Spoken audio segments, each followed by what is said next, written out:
Welcome to the How to Love Show with Dr. Mike. It's Dr. Michael McGee here, your host. Good to have you back again. Hope you're doing well and you're having a good week so far. Today we have with us as our guest Nancy Solari. Welcome, Nancy. Well, hi. Thank you for having me. Oh, it's great to have you. How are you doing today? Well, I got to say, outside of a couple wildfires happening here in California and the craziness of the air, I have to say I am doing really good. I'm very blessed. Life is good. Oh, so good. So good. Good to hear. So, yes, so tell the audience a little bit about yourself. Well, like so many in your audience, I'm sure, my story has been of twists and turns. I think that's just how life scoops it up. But, as a child, I overcame different challenges. I lived in kind of an abusive household. My father had anger issues, and eventually my parents divorced, and I had to watch my mom go through breast cancer, and my sisters went through eating disorders, and as a 10-year-old, that's a lot on your shoulders, a lot of stress. That is a lot of stress. yeah, and then to boot, 16, myself and my two sisters, all three of us, were told that we have a degenerative eye condition called retinitis pigmentosa, which basically they told all three of us that we would be going blind by 40. Once again, a lot to begin. Oh, my gosh. Yeah. And I have a neighbor next door who has that disease. It's not unusual, and she is legally blind and can barely see anything. How is your vision doing? Yeah, that's exactly like mine. Yeah, everything is really blurry and grainy, and there's no RP affects your night vision, your color blindness, your depth perception loss, and it's kind of tricky. Although I will say, I don't know. If I could go back and do it all over again and have perfect vision or have the journey I've had, in some ways it's allowed me to connect with people in a more meaningful way because I actually can't see them. So based upon their personality or their hug or their handshake, that helps me kind of, in my mind, picture what I think they look like, not an actual visual look, but their aura, their personality. Yeah, you become much more attuned to sound when you don't have as good a vision. Isn't that true? Absolutely, yeah, and especially like when I'm out there with my white cane, and shortly I'm going to start doing guide dog training, and you have to listen to the cars. You can't see the cars, so you have to listen to the direction they're driving, or you have to listen to if they're at a stop. And with the hybrid cars, it's a little bit tricky because when they stop, they're quiet versus when they're moving. So your listening becomes very hyper. Mm-hmm. So and Nancy, you had not only some family trauma with a family breakup and really the trauma of that, but then the personal trauma of this retinitis pigmentosa. But you sound to me like a very thriving and happy person. How was it that you responded to that trauma? It sounds like you managed that well. Yeah, it's wild because I think when you're a kid, you're very resilient. 10 years old, even being told I couldn't go blind at 16.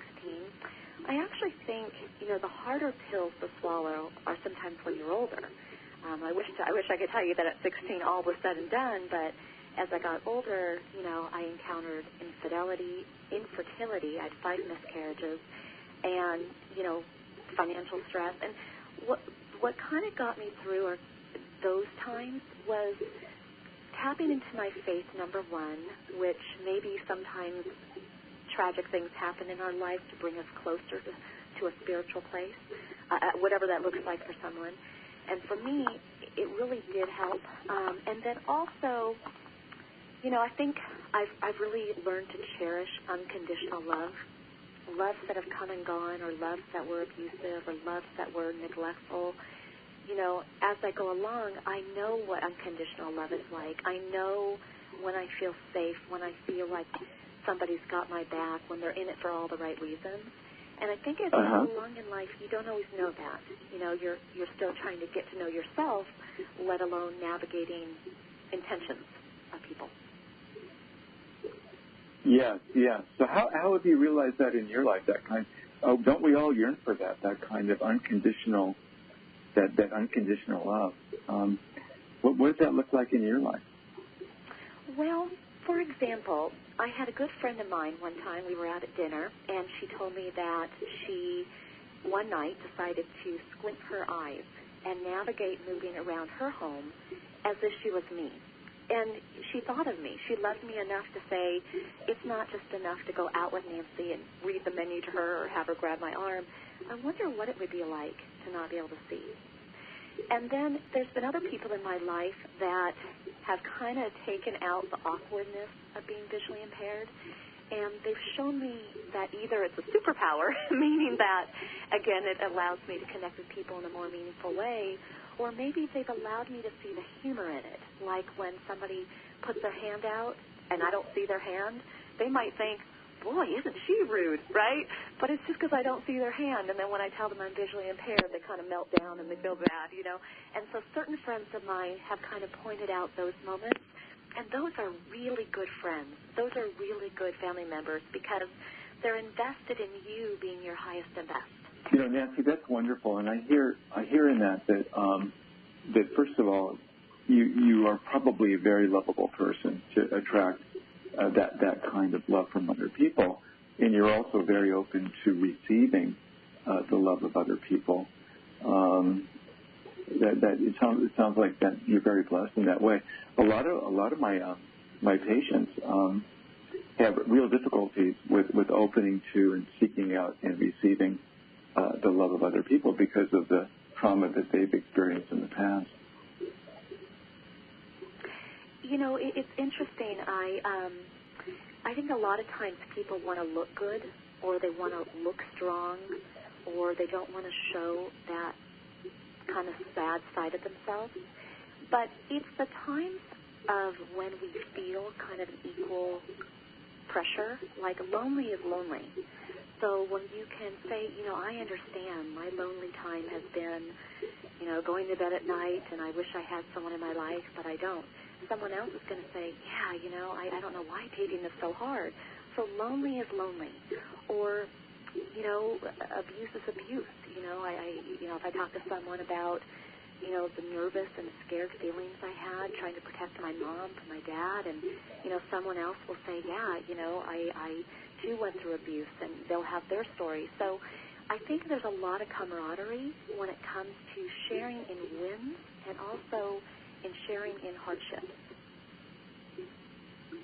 Yes, it's really true. Now, have you been involved in any sort of support groups or people who have helped you to cope with this blindness? What's that been? Or the going blind? Or how have you navigated that?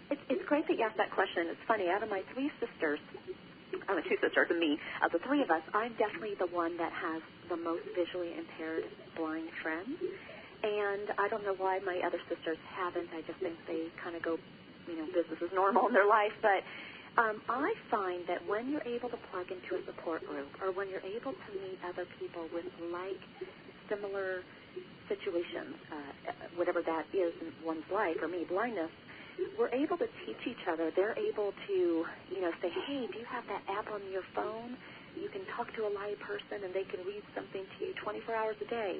Or they'll say, you know, I got my guide dog through XYZ school and I had such a great experience. So I find a lot of value in support groups and finding people that have a shared experience. And the great thing is those groups can be in person or online.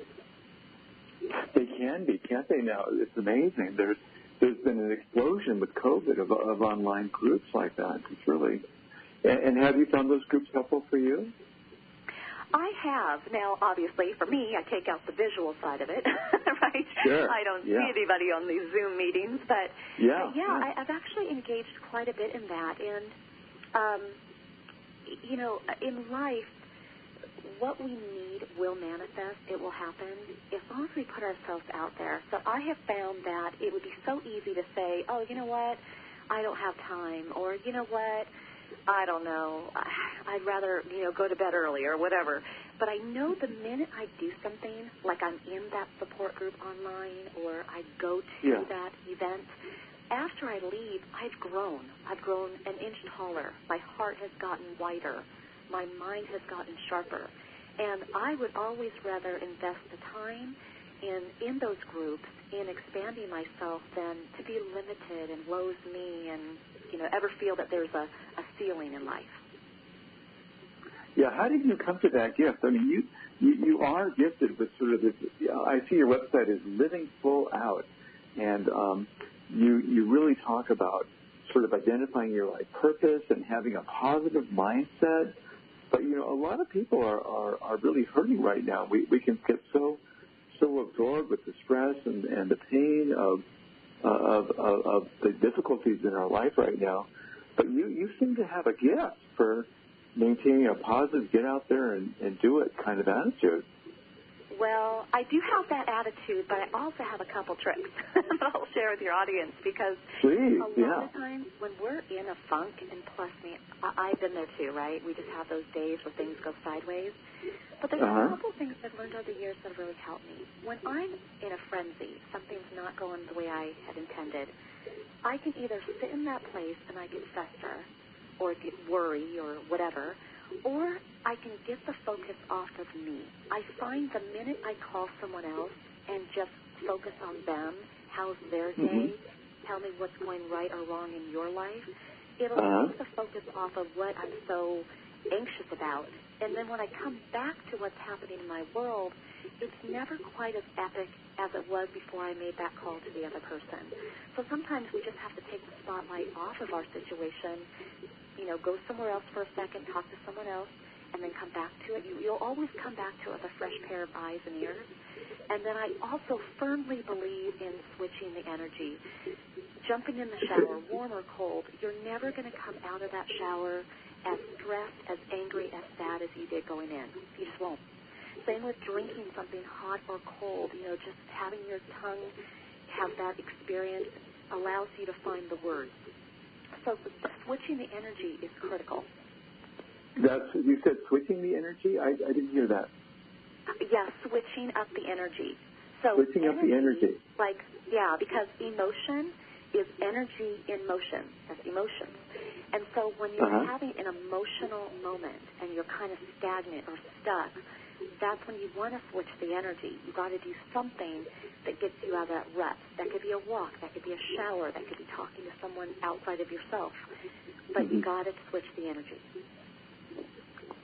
Yeah, I know a lot of times for a lot of us, and I don't know, Nancy, if you encountered this, I don't think you did, but a lot of us, when we grew up, and when we were in pain or when we weren't feeling so well, there was really nobody to talk to. Our parents weren't available to us, or they would say, don't cry, or I'll give you something to cry about, or they just weren't available and not tuned in.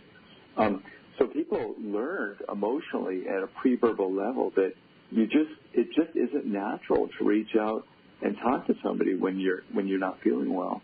But it sounds like you really have mastered that ability to reach out and talk to people when you're not at feeling 100%. And it's funny that you mention that, because you're right. At an emotional level, a lot of times we feel, like we don't want to show that card, show that flaw, show that emotion. But this is maybe where my visual impairment comes back around to being a superpower. It has taught me to ask for help. It has taught me to, plan. And so rather than needing to be the Jane of all trades, Jack of all trades, I've learned that if you don't ask, you don't receive. If you're not vulnerable or you're not open, you won't necessarily have, the same deep relationship with someone that you could. And whenever I've mustered the energy and I've gotten out of my own way and I've asked for help, or I've been so courageous to be more vulnerable, on the other side of that is a sigh of relief. Because otherwise, everything stays bottled up in our body. And when we're bottled up, it's kind of like a soda can, right? And when you pop that top, it explodes. And that's when people get sick. That's when people have unhealthy lifestyles and they drink too much or they eat too much. It's because they haven't let that out. There's no outlet. Boy, you said something this is all so good, Nancy, and I'm going to use this. If you don't ask, you're not going to receive. It's funny how that works out, right? That is profound. So good. Yeah, and I can see how you take... It's sometimes the most simple mantras, do unto others as you would do unto you, right? Just some of the most simple statements are so perfect just in the way that they are. Oh, yeah, and that's just so powerful. That's so powerful. So you really have a rich life, Nancy. You're living full out with all sorts of loving relationships and a lot of unconditional love, and you're helping other people, which I take as your life purpose here, to really help other people to live full out as you are living full out. Just wonderful. And it sounds like I'm looking and it looks like you have really developed some skills to help people to nurture their relationships. Is that true? Yeah, again, it's kind of that shared experience, right? And I'm so glad that you're in the world helping people the way you do. And, I sometimes we question, why things happen to us. And, I wonder, why this, why that. But I don't think that I could be the coach I am, be the radio host I am, be the good listener, a good friend that I am, without having all these experiences. I mean, heartbreak is heartbreak, but I can tell you, as an example, miscarriage 1 and miscarriage 5, equally painful, or even love losses. And why I bring those up is one of the things that has also set me free in the love department. It's kind of like that Whitney Houston song, Greatest Love of All, right? It is yourself. You have to learn to love yourself because otherwise you're going to be feeling like you need the check boxes right and left. I may never check that kid box. I may never check that marriage box. But maybe I was never meant to check those boxes. Maybe I was meant to go in a different direction. I had to birth a company, almost like an elephant. Birthing Living Full Out has been something else, right?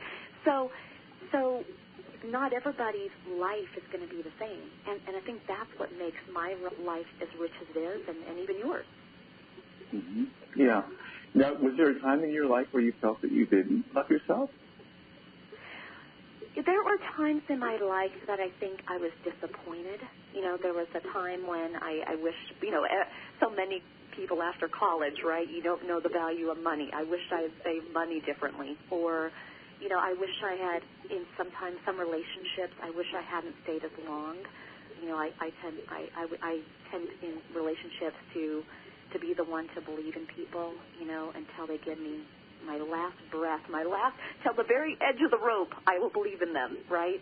That's beautiful. We cut date more early, more soon.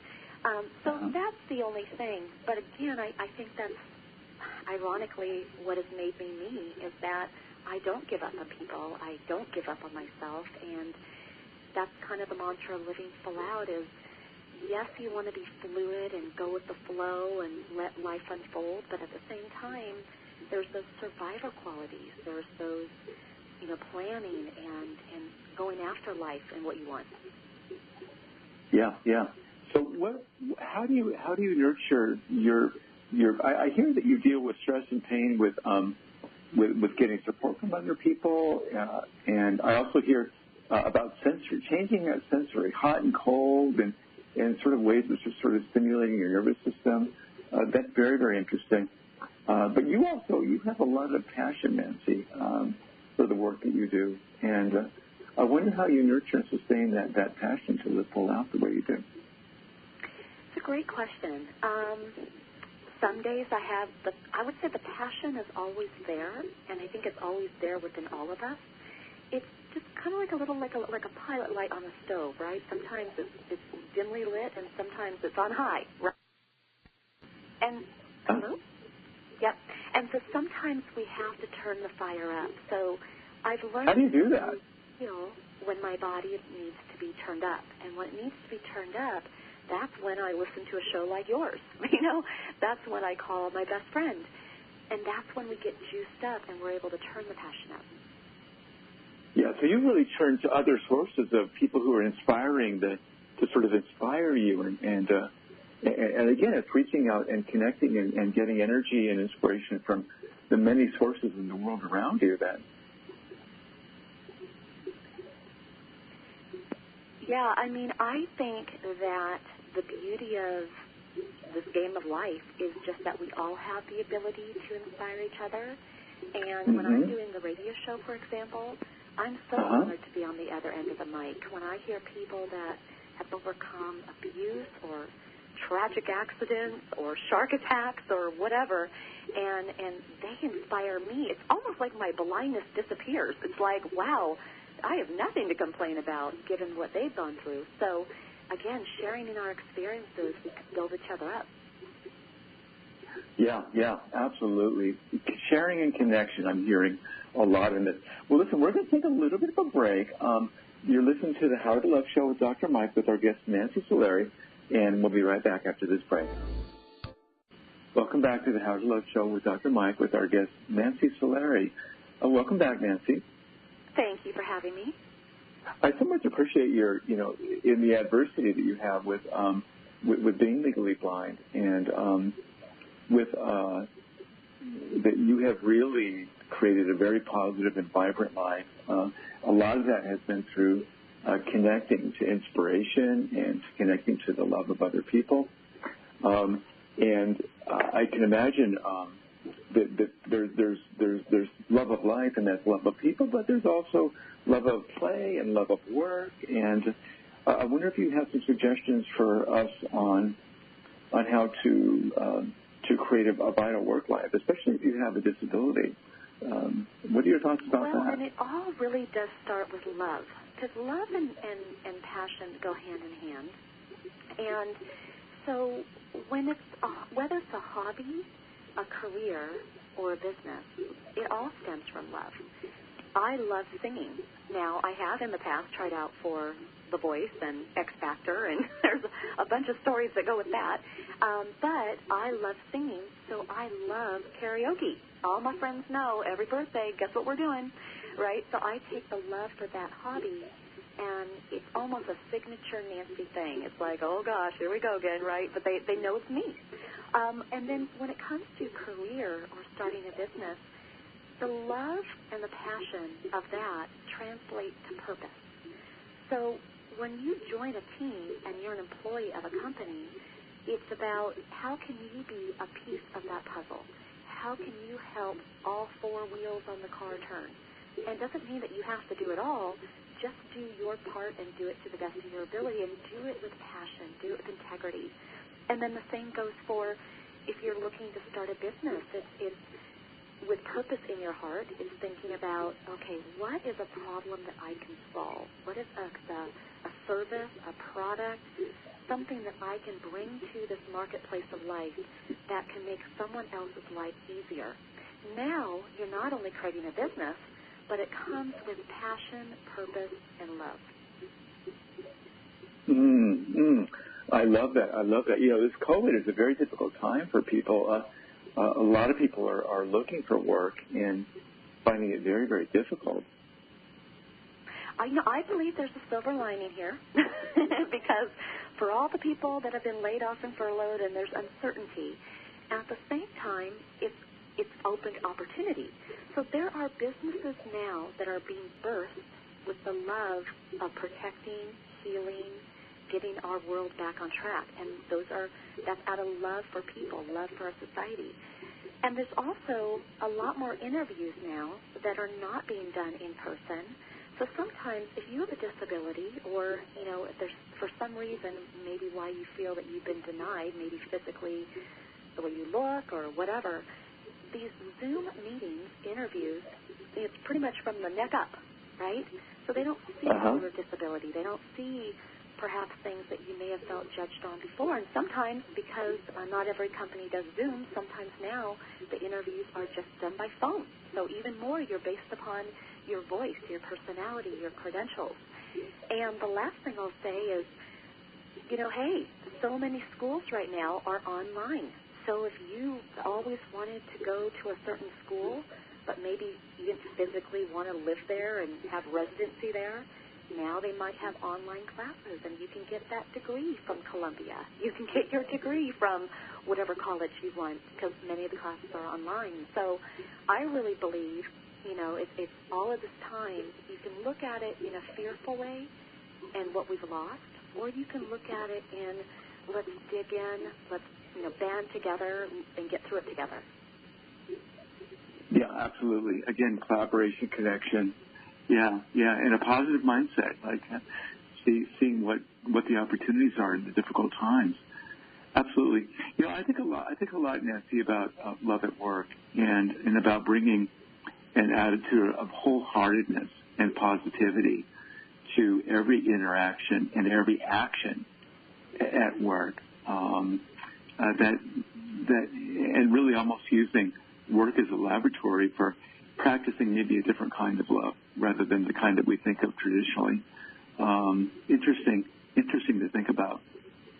I would agree. I mean, you kind of got to go with the leave no man or woman behind philosophy. If you are at the office or, even if you're working remotely with people, if someone is struggling and you can help make their life easier, even if it's not even your project, reading something that they've wrote and, proofing it, giving ideas, or, pitching in after hours to help them achieve a deadline. That's love. That's loving your coworker. That's loving your company. That's loving the end result being, the best outcome possible. Absolutely. Yeah. There's sort of, when I think about sort of your site, Living Full Out, the word that comes to mind to me is a word that I really, really enjoy and that I really picked up from Anthony DeMello. I don't know if you've read any of his stuff, but the word is wholeheartedness. Wholeheartedness. To live life in a really wholehearted way and do everything wholeheartedly. And it sounds to me, just in talking to you, that you lead a very wholehearted life, Nancy. Well, if I broke each of those words down just by themselves, I love the word whole, because that way it's a full circle. You feel complete. You feel as though you've got your full outer shell and the goodies in the middle. It's whole. And I love heart. I think that all we can do is go after life with all the heart we have. There's no guarantees we'll live to be 100, all of us, and we have to seize and enjoy every breath, every minute. Yes, absolutely. And to bring that to all realms of our lives. Are there any practices that you engage in, Nancy, for cultivating your wholeheartedness? Any practices you would like to share with our listeners?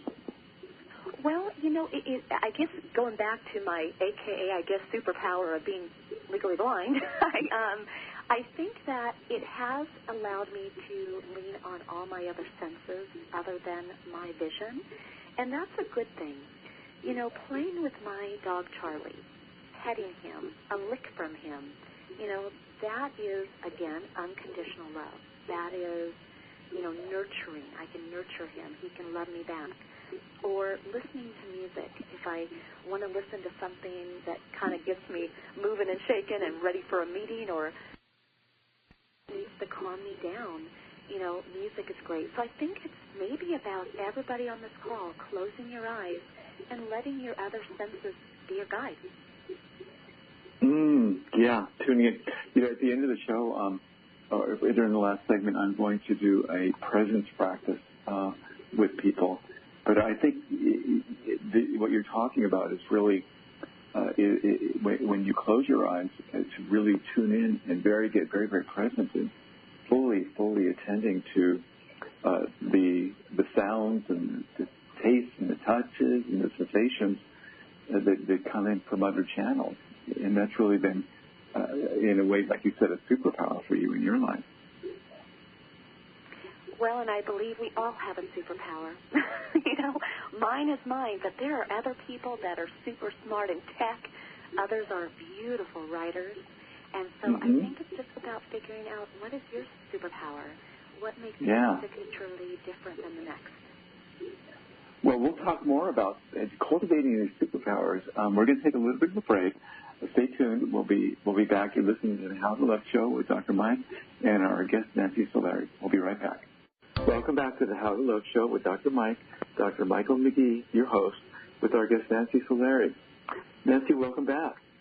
Thank you. I'm just thrilled to be here. You know, you really, you're living it. They say you have to live it to give it, and you are clearly living it and giving it, and have so much to offer people. And I know that you actually have a personal development boot camp that you do, and I'm wondering if you tell a little bit about, in the last section that we have with you, a little bit more about some of the tips and advice that you have for people to help them to really live full out. Well, thank you for that. And there's so many different ways in which we can feel limited, we can be fearful. One of them is change. I know in that boot camp alone we talk a lot about change. And again, going back to my visual impairment, I can't see what's ahead of me. I can't see the sidewalk ahead of me, a car in front of me. But it's not like I can't step forward. I have to step forward, literally, in walking and in life. And we're all that way. And if we don't step forward and we don't take that chance, that risk, you'll never know what could have been. And you want to make sure that you live full out in life. You want to make sure that you're feeling the butterflies in your stomach. You're feeling the sweaty palms.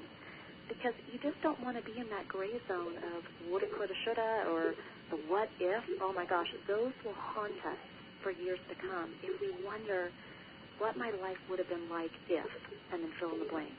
So I'd much rather see people go out there, try, fail, try again, maybe mistake, but at least you know that you did your best. And so embracing change is really important. The other thing that I think is critical is the way that we talk to ourselves out loud, in our head, and even the way we talk to others about our life, meaning that it resonates through our body. If I think in my mind, it's not going to happen.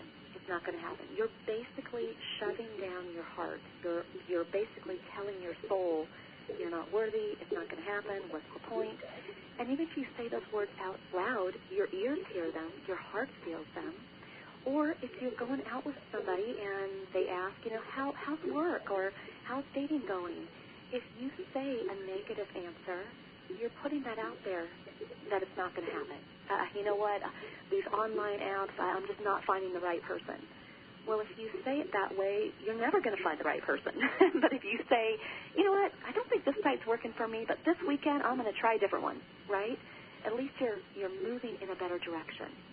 So I think the way we talk to ourselves is critical.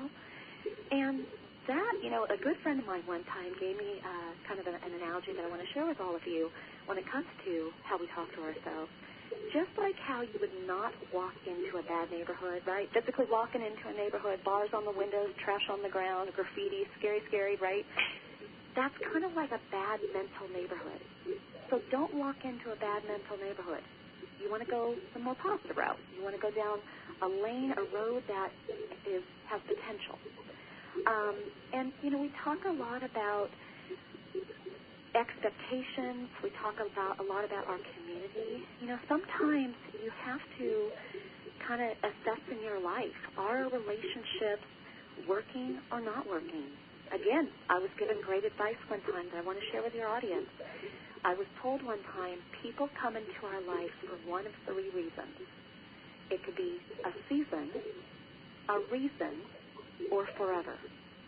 So with that advice in mind, and again, I didn't come up with it, can't take full credit, but given that advice, it's not to say that every love relationship, every coworker, even a job, and you're like, I hate my job, that could apply to that too. Sometimes you have to be willing to let go in order to embrace what could be. And Nancy, say those three reasons again. People come into our lives for three reasons. What were those three reasons again?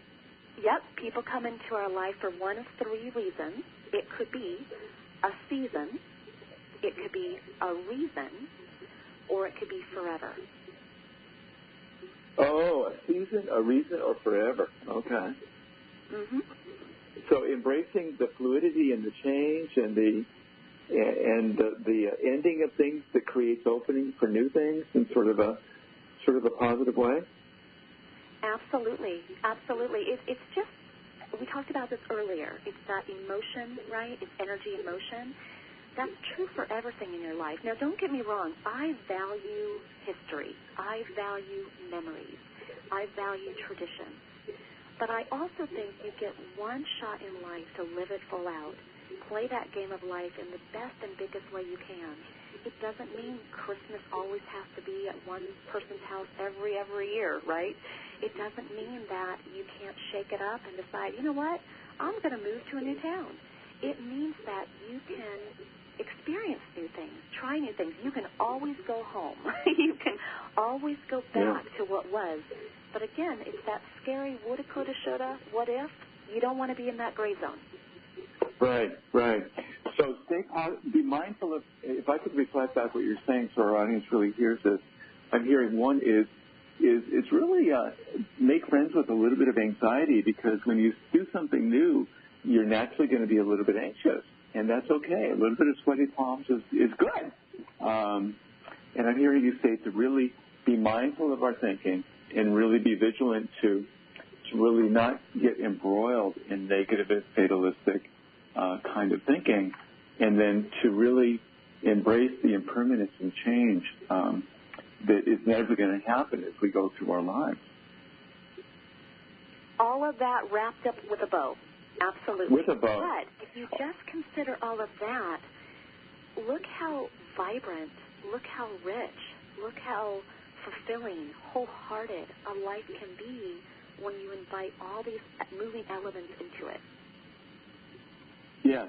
And when you do it in a collaborative, creative, connected way with loving people and wholeheartedly, I really, really love the way this is all coming together, Nancy.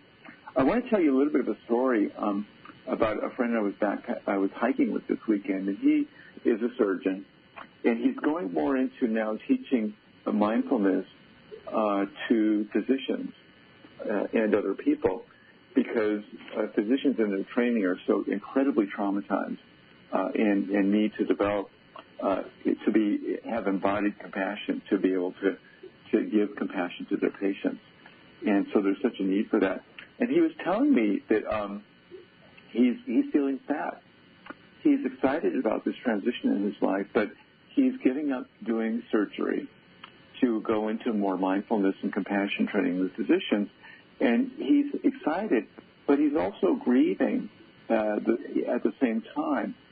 And I want, as you talk about sort of making these changes and moving from, relationships to new opportunities, I was really struck about how when we talk about how there's excitement and there's some anxiety, and there's also some sadness in letting go of old things, and old relationships.